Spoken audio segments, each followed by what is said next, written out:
Cortisol basically contributes to stress-induced hair loss, you know, both directly and indirectly.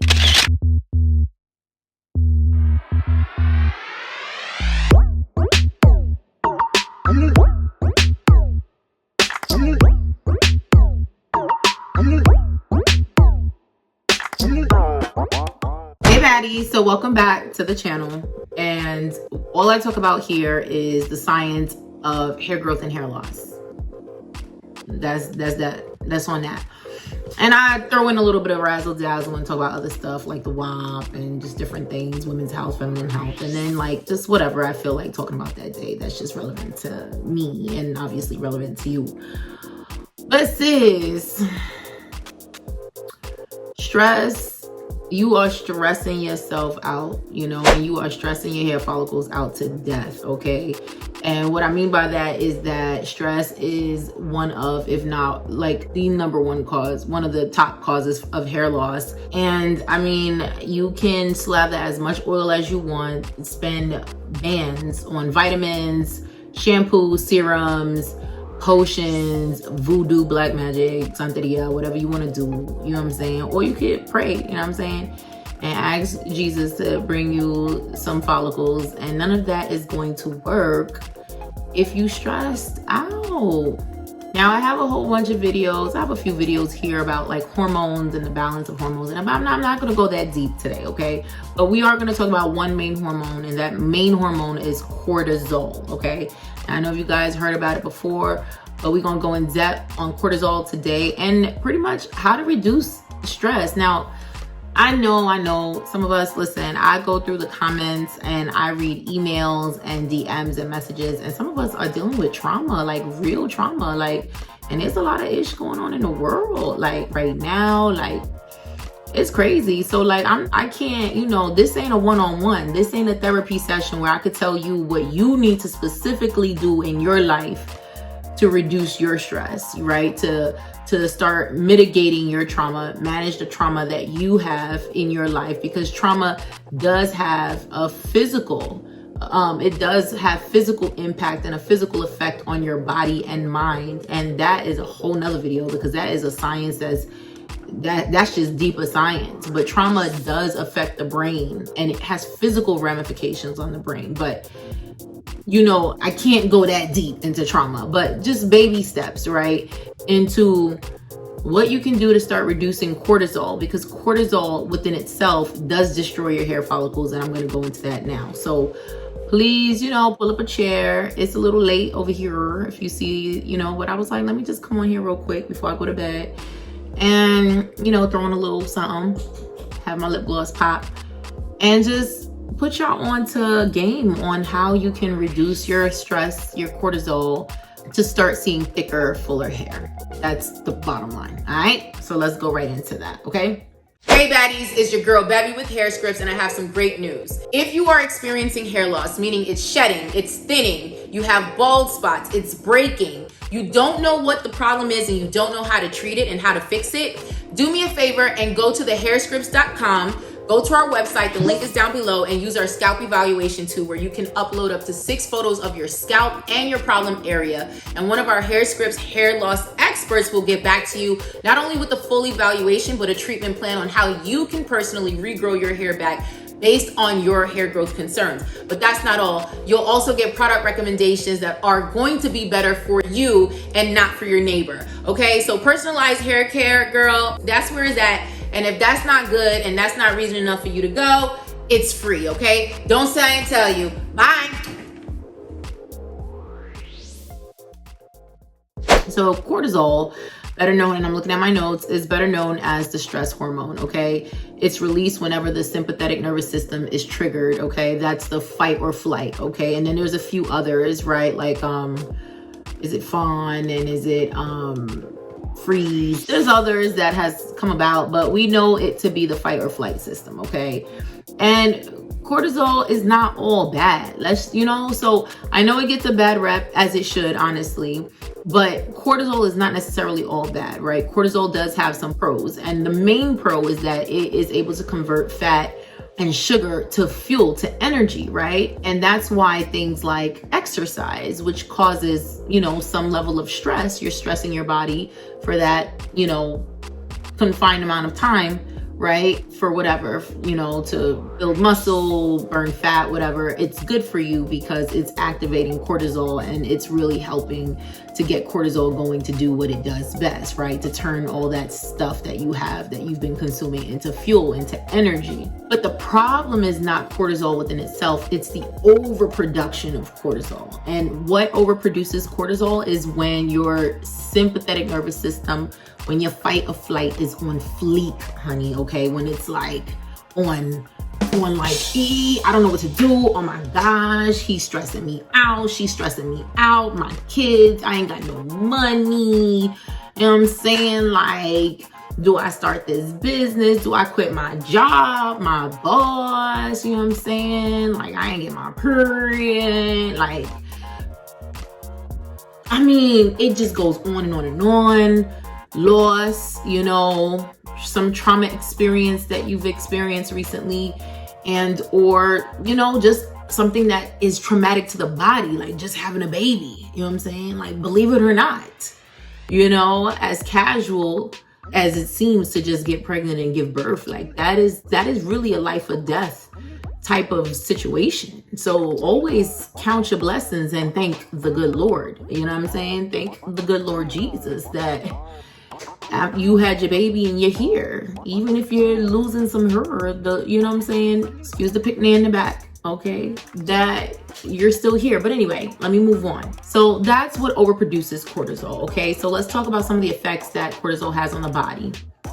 So overproduction of cortisol can cause weight gain, impaired mental function, meaning like you're just constantly foggy, you can't think straight, you don't know what's going on, you just like, what? Like, what's going on? You irritable, it seems like you PMSing all the time, like you just always about to just rip somebody's head off, you just turn into a werewolf, you know what I'm saying? A weakened immune system, right? Like now you breaking down, you getting sick, you coughing, all kinds of stuff, COVID, you picking up viruses and everything, high blood pressure, muscle weakness, aches and pains. You start popping out with acne, which is what happened to me. I had cystic acne, like plaquing, like it was like popcorn all over my face. And of course, hair loss, which is what we're here to talk about today, right? So cortisol basically contributes to stress-induced hair loss, both directly and indirectly. So what it does is that it impacts the hair growth cycle. So let's just put on I need to have my glasses. I have real glasses. I need to have my real glasses on for, what's that thing Majay called? For props, okay? Just for kicks and giggles, okay? But it affects your hair growth cycle, okay? It directly impacts the hair follicles, cortisol, right? It directly attacks the hair follicles. It impacts the production of other hormones needed for hair growth. And its involvement in certain illnesses can cause hair loss. And there's certain illnesses that cortisol is involved in, like autoimmune diseases like lupus, that obviously attacks the hair follicles or can attack the hair follicles and cause hair loss. So studies show that cortisol is directly connected to the function of the hair follicle. So I said that earlier. Increased cortisol levels can cause a reduction of the production of some key modulators in the hair cycle. Let me just break this down, okay? So there's two main modulators in the hair growth cycle. Modulators are kind of like these things, let's call it things, that basically affect cell behavior, okay? So they're orchestrating or facilitating cell behavior, okay? As we all know, the hair follicle is a cell. It's a cell. Call it a thing is a cell. The hair follicle is a cell. And so these two modulators, and I'm gonna attempt to pronounce them, okay? It's hyaluronans and proteoglycans, okay? These two modulators are responsible for a couple of different things as far as with cell behavior, but none of that matters to you. What you really care about is that it's responsible for cell proliferation, aka making more cells multiply. So it's responsible pretty much for the thickness and the density of your hair. So when cortisol is when it's overproduced, when you have extreme cortisol levels, it starts to chop down. It starts to basically affect and destroy and kind of intervene with those two modulators. It's stopping those modulators from giving what it's supposed to have gave, know what I mean? And so those two modulators, you know what I'm saying, that's supposed to be helping your cells proliferate, helping your follicles multiply, can't do that because cortisol is just a hater, okay? So now that cortisol is hating, okay, because cortisol just be hating like that, these two modulators can't do their job. You can't create more follicles no matter what you do, no vitamin D3, nothing is gonna help you. And now you're thinning. So that is why cortisol is directly related with thinning hair, weak hair, sparse. You can look right through it, paper thin, one ply tissue paper hair, you know what I mean? And then of course, it is directly responsible for excessive shedding, okay? Which we're gonna talk about in 2 seconds, right? It's excessive shedding called telogen effluvium. I talk about it all the time. Telogen effluvium, okay? Let me just go into it really, really quickly. If you are not subscribed to my channel, then you're gonna fail this test. You're gonna fail the quiz, the pop quiz. Now, I mean, what is telogen effluvium, class? Excessive hair shedding. Telogen is a natural part of the hair cycle, right? So there's 3 parts of the hair growth cycle. There is the anagen phase, there's the catagen phase, there's the telogen. Anagen is the growth phase. That is the phase that everybody wants to be in. That's the phase that we all just be, we just be jacking that phase. That's the phase where you're pregnant and your hair is just growing, okay? It's on automation and it's just growing, okay? It's just flowing and it's just thick and it's just beautiful. That's the phase that we all try to activate even when we're not pregnant so that we can just get that growth that we really want. Catagen is when your hair is resting, it's not doing anything, it's a squatter. You know what I'm saying? It's just squatting on your scalp. It ain't doing nothing, ain't going nowhere, it ain't growing, ain't dying, it's just laying there. And telogen is when it starts to shed, and shedding is natural. Like we all know, we say we shed 100 strands per day, whatnot, give or take, but that's natural. In different parts of the scalp, different follicles are at different stages and at different places. That's why you don't just shed your whole head at one time. You know what I'm saying? But what increased cortisol does is it rushes you out of the anagen phase into the catagen and then obviously the telogen phase, and it's prematurely doing it. So when you're supposed to, your follicle and your hair is supposed to be in a specific cycle or part of the cycle, like the anagen, it just chops all of that off. It basically tells you ain't got to go home, but you got to get the hell out of here, and it just kicks you out. You know what I'm saying? And then all your hair is falling out. Okay, so that's telogen effluvium. Is directly correlated and connected to like an extremely stressful situation that just happened. Like I said, even with your body, pregnancy, God forbid, COVID, you know, sickness, illnesses, you know, baby daddy stressing you out, you know, husband stressing you, wife stressing you out, mother-in-law, kids, life, okay. Know what I'm saying? The government, America, whatever, child, whatever is stressing, the devil, you know what I'm saying? Whatever's after you, okay, whatever your thing is, trauma, death, you know, all of that. That's telogen effluvium. And you typically see that type of hair, that you see your hair just fall out, honey, usually within 3 months, sometimes around that time frame. But let's go into how do you know that stress is what's causing your hair loss and not other factors that also affect your hair follicles, like free radicals, you know, that's caused by like chemicals or environmental stresses. You know, how do you know that it's not just your diet or medications?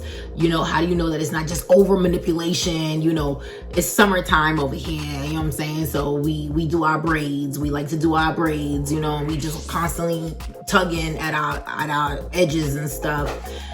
How do you know that it's not that? And how do you know that it's stress? Well, like I just said, obviously we all know when we're dealing with stress. We all know when we're going through something in our lives. And don't think for a second that it's not going to impact your hair follicle. Just don't. You know what I mean? Just don't. Assume that it's going to impact your hair follicle, whether you think it is or not, okay? You're gonna see that shed.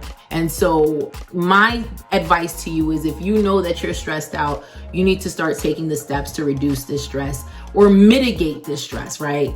Are you gonna get rid of it? Is things gonna change? Is your life gonna just magically you know, is everything just gonna be the way you want it to be and now you're not stressed out anymore? Let's just be realistic, sis and bruh, you know, cause bruh, I know y'all be watching too. Let's just be realistic. So what can you do, bottom line, you know? And before I go on into what you do, let me just talk about some of the different types of hair loss that high cortisol levels can cause.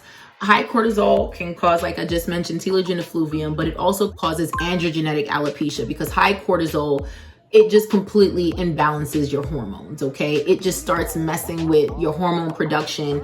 We have different sex hormones. I have a video on the different sex hormones that we all have, male and female, you know what I'm saying? That we have, and hormones are just a very sensitive thing that has to be balanced and well regulated. And when they are not balanced and not regulated, or they're not being produced properly, then it wreaks havoc in your body. Trust me, I know I was diagnosed with androgenetic alopecia in 2019. So trust and believe, I know this. I've experienced everything that had to do with androgenetic alopecia. That's why I started this whole channel. You know, shameless plug, go subscribe and learn my story, all that, go binge on the videos. I'm saying, if you're not going nowhere, if you're not doing nothing, if you're staying inside and you're not outside, you're not for the streets this summer, boom, you do that, okay? So androgenetic alopecia is one. Another form of alopecia that's directly correlated with high cortisol is alopecia areata, which is one of the most common ones. It's the patchy form of alopecia where you see different patches of bald spots that just pop up out of nowhere because you're stressed out. It's not in your head. You're not going crazy. Yes, sis, you are stressed, okay? And how that works is that cortisol, high cortisol, it directly affects your immune system. Your immune system then attacks your hair follicle, and it just becomes this whole chain of events of stuff that we just don't even want to happen. You know what I mean? Like, it's like, what are you doing? Okay. Like, I'm just, you know what I'm saying? Cortisol, like, you gotta like chill, calm down. Like, you're doing way too much. Okay. So how do we chill the cortisol levels? That's what y'all want to know, right? Now, I'm just going to give y'all generic stuff to do. I'm not being specific with products. If you want me to be specific with specific products that you can get, I may name one or two.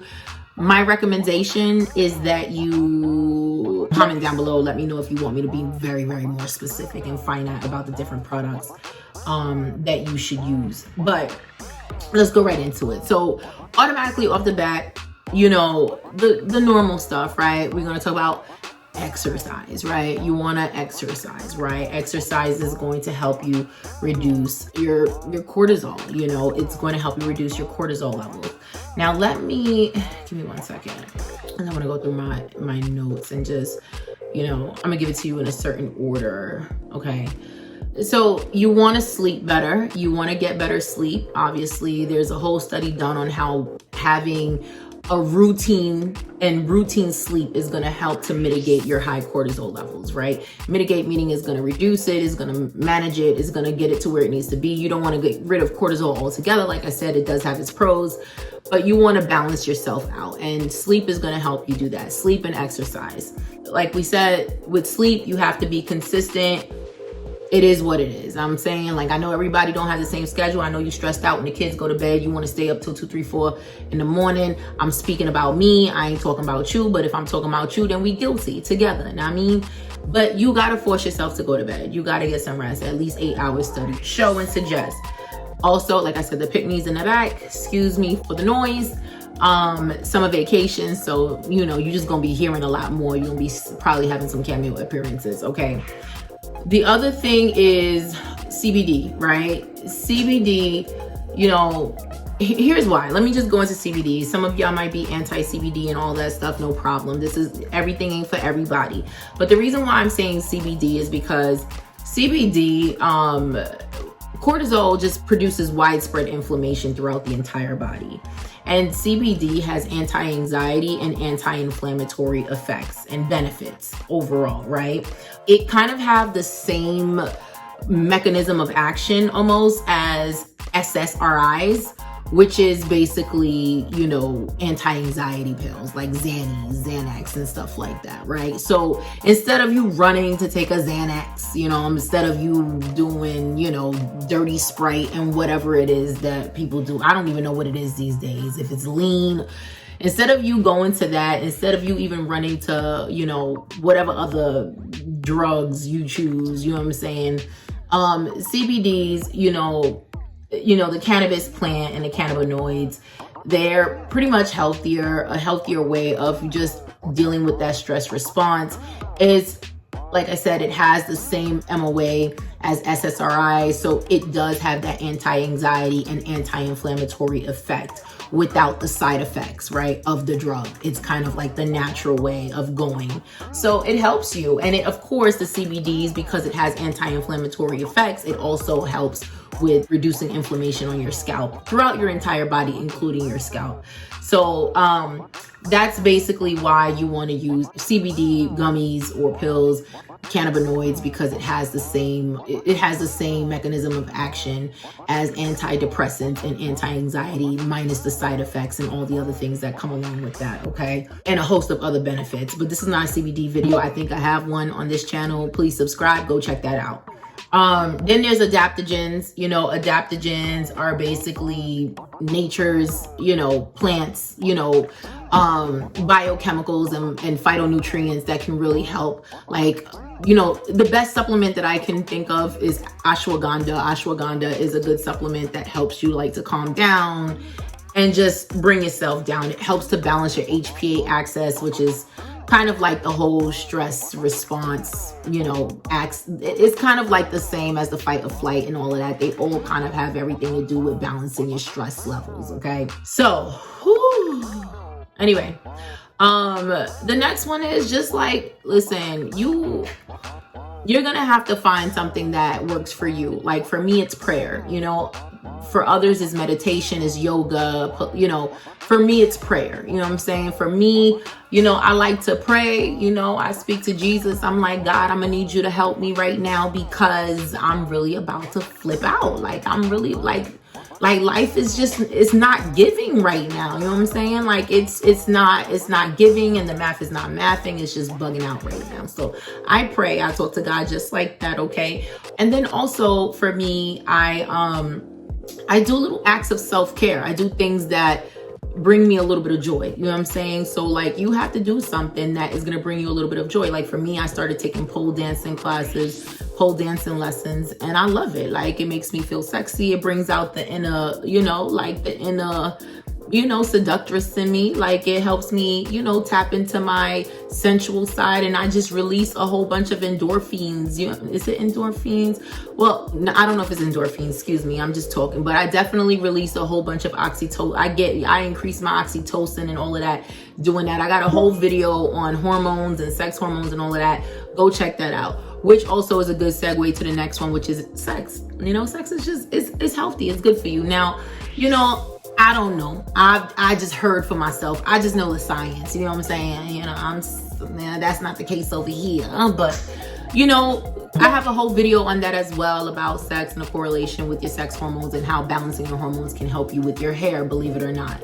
And I did realize that there was a season in my life where I was really, really happy, and I was in a situation that had me really, really happy for a minute, and I noticed that my hair was just flourishing like a little chia pet. Like it was really, and I didn't even notice it until after the fact. I'm like, yo, my hair is feeling really full and thick. Like I didn't even notice it. Like she was really full and thick, and I know that a lot of that had to do with the oxytocin, reducing the cortisol in my life, and just being happy, just balancing my hormones. I was really happy around that time, and it just helped me with my hair a whole lot. Okay. So I said self-care, doing things that you love, I mean, I know it sounds like I'm saying the obvious, but it's not that. Common sense ain't that common. It's just not. Okay, so the gut, taking care of your gut. So I'm not going to go in depth here in this video. I think the gut and the hair follicle connection needs its own video, and I'm working on that.